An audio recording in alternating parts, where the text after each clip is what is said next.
पृथ्वी के प्रमुख स्थल रूप। आपने इनमें कुछ स्थल रूपों को जरूर देखा होगा जो चित्र 6.1 में दिखाए गए हैं, जिसमें पृथ्वी के विभिन्न स्थल रूप दर्शाए गए हैं, जैसे कि पर्वत श्रृंखला, पहाड़ी, पर्वत, पठार, झील, नदी, सहायक नदी, मैदान, वितरिका, डेल्टा, नदी मुहाना, प्रायद्वीप, स्थल संधि, तट, समुद्र, जल संधि, द्वीप, मैदान, घाटी इत्यादि। आप देखेंगे कि पृथ्वी की सतह सभी जगह एक समान नहीं है। पृथ्वी पर अनगिनत प्रकार के स्थल रूप हैं। स्थल मंडल के कुछ भाग ऊंचे नीचे तथा कुछ समतल होते हैं। ये स्थल रूप दो प्रक्रियाओं के परिणाम स्वरूप बनते हैं। आपको यह जानकर आश्चर्य होगा कि मैदान जिस पर आप खड़े हैं उसमें धीरे धीरे गति हो रही है। पृथ्वी के अंदर लगातार गति हो रही है। प्रथम या आंतरिक प्रक्रिया के कारण बहुत से स्थानों पर पृथ्वी की सतह कहीं ऊपर उठ जाती है तो कहीं धंस जाती है। क्या आप जानते हैं, पहाड़ी वह स्थलीय भाग है जो कि आसपास की भूमि से ऊंची उठी होती है। 600 मीटर से अधिक ऊंचाई एवं खड़ी ढाल वाली पहाड़ी को पर्वत कहा जाता है। 8000 मीटर से ऊंचे कुछ पर्वतों के नाम बताएं। दूसरी या बाह्य प्रक्रिया स्थल के लगातार बनने एवं टूटने की प्रक्रिया है। पृथ्वी की सतह के टूटकर घिस जाने को अपर्दन कहते हैं। अपर्दन की क्रिया के द्वारा सतह नीची हो जाती है तथा निक्षेपण की प्रक्रिया के द्वारा इनका फिर से निर्माण होता है। ये दो प्रक्रियाएं बहते हुए जल, वायु तथा बर्फ के द्वारा होती हैं।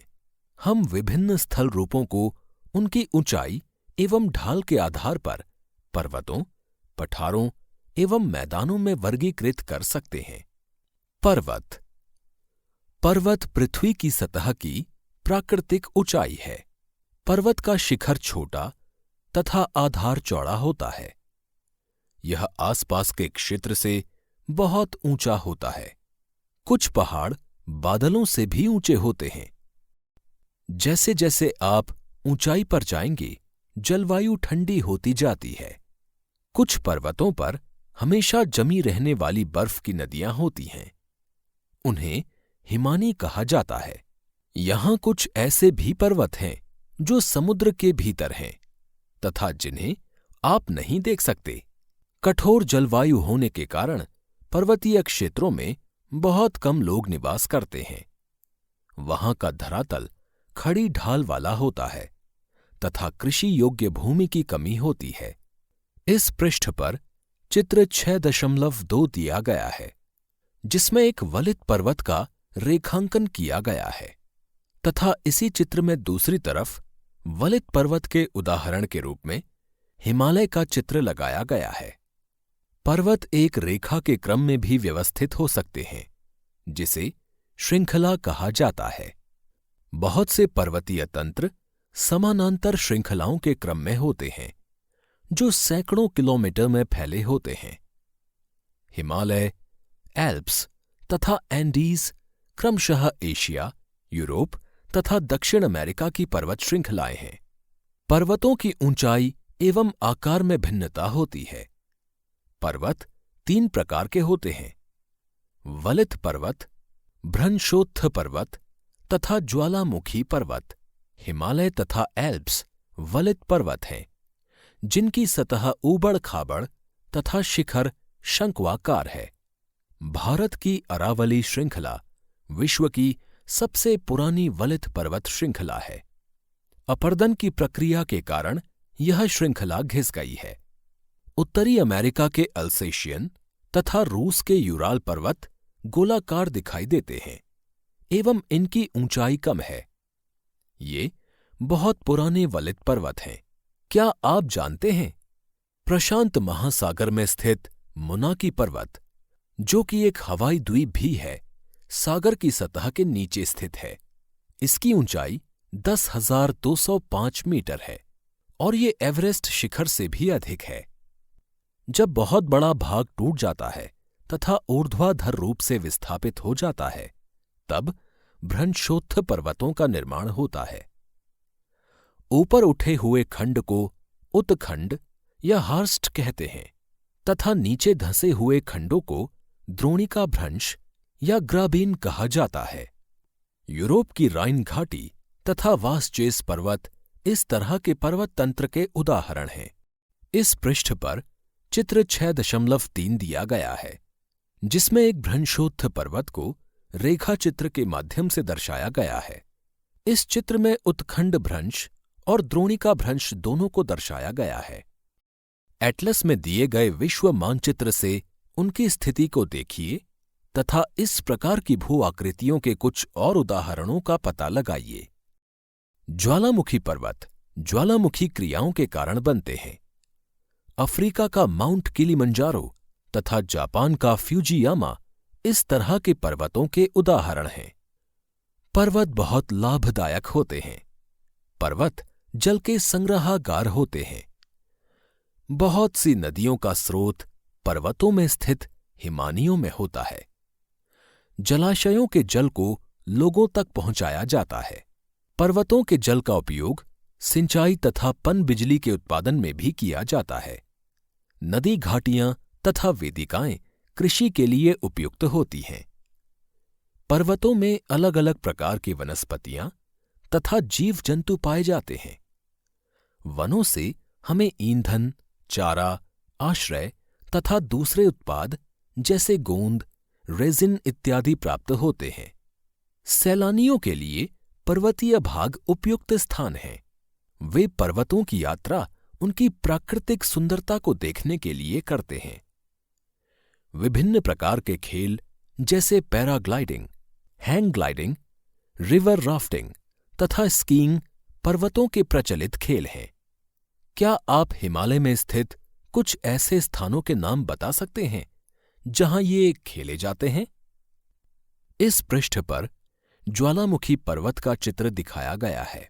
साथ ही ज्वालामुखीय पर्वत के अंदर किस प्रकार से अत्यधिक दाब से मैग्ना का निर्माण होता है तथा ये मैग्ना बाद में किस प्रकार पर्वत के मुख से ज्वालामुखीय राख, भाप और गैस युक्त घने बादलों को उत्सर्जित करता है। चित्र में बताया गया है कि पर्वत के किनारों से निकलती हुई पिघलती चट्टानों को लावा कहा जाता है। साथ ही ये भी दिखाया गया है कि ज्वालामुखी शंकु का निर्माण राख और लावा की परतों के जमने से होता है। पठार पठार उठी हुई एवं सपाट भूमि होती है। यह आसपास के क्षेत्रों से अधिक उठा हुआ होता है तथा इसका ऊपरी भाग मेज के समान सपाट होता है। किसी पठार के एक या एक से अधिक किनारे होते हैं जिनके ढाल खड़े होते हैं। पठारों की ऊंचाई प्रायः कुछ 100 मीटर से लेकर कई हजार मीटर तक हो सकती है। पर्वतों की तरह पठार भी नए या पुराने हो सकते हैं। भारत में दक्कन पठार पुराने पठारों में से एक है। केन्या, तंजानिया तथा युगांडा का पूर्वी अफ्रीकी पठार एवं ऑस्ट्रेलिया का पश्चिमी पठार इस प्रकार के उदाहरण हैं। तिब्बत का पठार विश्व का सबसे ऊंचा पठार है, जिसकी ऊंचाई मध्य समुद्र तल से 4000 से 6000 मीटर तक है। पठार बहुत उपयोगी होते हैं क्योंकि उनमें खनिजों की प्रचुरता होती है। यही कारण है कि विश्व के बहुत से खनन क्षेत्र पठारी भागों में स्थित हैं। अफ्रीका का पठार सोना एवं हीरों के खनन के लिए प्रसिद्ध है। भारत में छोटा नागपुर के पठार में लोहा, कोयला तथा मैंगनीज के बहुत बड़े भंडार पाए जाते हैं। पठारी क्षेत्रों में बहुत से जलप्रपात हो सकते हैं क्योंकि यहां नदियां ऊंचाई से गिरती हैं। भारत में छोटा नागपुर पठार पर स्वर्ण रेखा नदी पर स्थित हुंडरू जलप्रपात तथा कर्नाटक में जोग जलप्रपात इस प्रकार के जलप्रपातों के उदाहरण हैं। लावा पठार में काली मिट्टी की प्रचुरता होती है जो उपजाऊ है एवं खेती के लिए काफी अच्छी होती है। कई पठारों में रमणीय स्थल होते हैं जो पर्यटकों को आकर्षित करते हैं। मैदान। मैदान समतल भूमि के बहुत बड़े भाग होते हैं। वे सामान्यतः मध्य समुद्री तल से 200 मीटर से अधिक ऊंचे नहीं होते हैं। कुछ मैदान काफी समतल होते हैं, कुछ उर्मिल तथा तरंगित हो सकते हैं। अधिकांश मैदान नदियों तथा उनकी सहायक नदियों के द्वारा बने हैं। नदियां पर्वतों के ढालों पर नीचे की ओर बहती हैं तथा उन्हें अपर्दित कर देती हैं। वे अपर्दित पदार्थों को अपने साथ आगे की ओर ले जाती हैं। अपने साथ ढोए जाने वाले पदार्थों जैसे पत्थर, बालू तथा सिल्ट को वे घाटियों में निक्षेपित कर देती हैं। इन्हीं निक्षेपों से मैदानों का निर्माण होता है। सामान्यतः मैदान बहुत अधिक उपजाऊ होते हैं। यहां परिवहन के साधनों का निर्माण करना आसान होता है, इसलिए ये मैदान विश्व के सबसे अधिक जनसंख्या वाले भाग होते हैं। नदियों के द्वारा बनाए गए कुछ बड़े मैदान एशिया तथा उत्तरी अमेरिका में पाए जाते हैं। एशिया में स्थित भारत में गंगा एवं ब्रह्मपुत्र का मैदान तथा चीन में यांगत्से नदी का मैदान इसके प्रमुख उदाहरण हैं। मैदान मनुष्यों के रहने के लिए सबसे उपयोगी क्षेत्र होते हैं। यहां की जनसंख्या बहुत अधिक होती है क्योंकि मकानों के बनाने तथा खेती के लिए यहां समतल भूमि की प्रचुरता होती है। उपजाऊ मिट्टी के कारण यह भाग खेती के लिए काफी उपयुक्त होता है। भारत में गंगा का मैदान देश में सबसे अधिक जनसंख्या वाला क्षेत्र है। इस पृष्ठ पर मैदान की तस्वीर दिखाई गई है। स्थल रूप एवं लोग।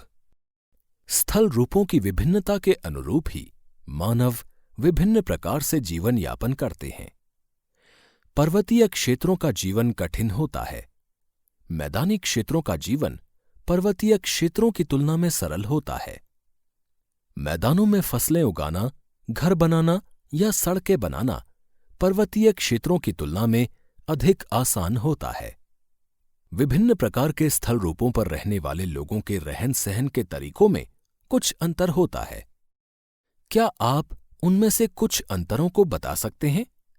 कभी कभी प्राकृतिक आपदाएं जैसे भूकंप, ज्वालामुखी उद्गार, तूफान या बाढ़ बहुत विनाश कर देते हैं। इन आकस्मिक घटनाओं के बारे में जागरूकता पैदा करके हम इनमें आने वाले खतरों को कम कर सकते हैं। हम कितने तरीकों से जल एवं स्थल को उपयोग में ला सकते हैं, इसका पता हम अपने आसपास के क्षेत्र से लगा सकते हैं। प्रायः हम स्थल का उपयोग गलत तरीके से करते हैं, जैसे उपजाऊ भूमि पर मकानों का निर्माण करना। इसी प्रकार हम लोग कूड़ा किसी भी भूमि पर या पानी में फेंक देते हैं, जो कि उन्हें गंदा कर देता है। हमें प्रकृति के इस महत्वपूर्ण वरदान का उपयोग इस प्रकार नहीं करना चाहिए। उपलब्ध भूमि केवल हमारे ही उपयोग के लिए नहीं है। यह हमारा कर्तव्य है कि हम आगे आने वाली पीढ़ियों के लिए पृथ्वी को सुरक्षित रखें। इस पृष्ठ पर चित्र 6.7 दिया गया है, जिसमें अरुणाचल प्रदेश में स्थित रस्सी से बने हुए एक पुल की तस्वीर दिखाई गई है। साथ ही इसी पृष्ठ पर चित्र 6.8 भी है, जिसमें एक प्रदूषित नदी की तस्वीर दिखाई गई है। स्वच्छ भारत मिशन। स्वस्थ शरीर में स्वस्थ मस्तिष्क निवास करता है और स्वस्थ शरीर के लिए स्वच्छ पर्यावरण, विशेष रूप से साफ जल, वायु तथा स्वच्छ वातावरण प्राथमिक आवश्यकताएं हैं। इन सभी प्राथमिक आवश्यकताओं को सभी लोगों को सुलभ कराने हेतु भारत सरकार द्वारा स्वच्छ भारत मिशन कार्यक्रम चलाया जा रहा है।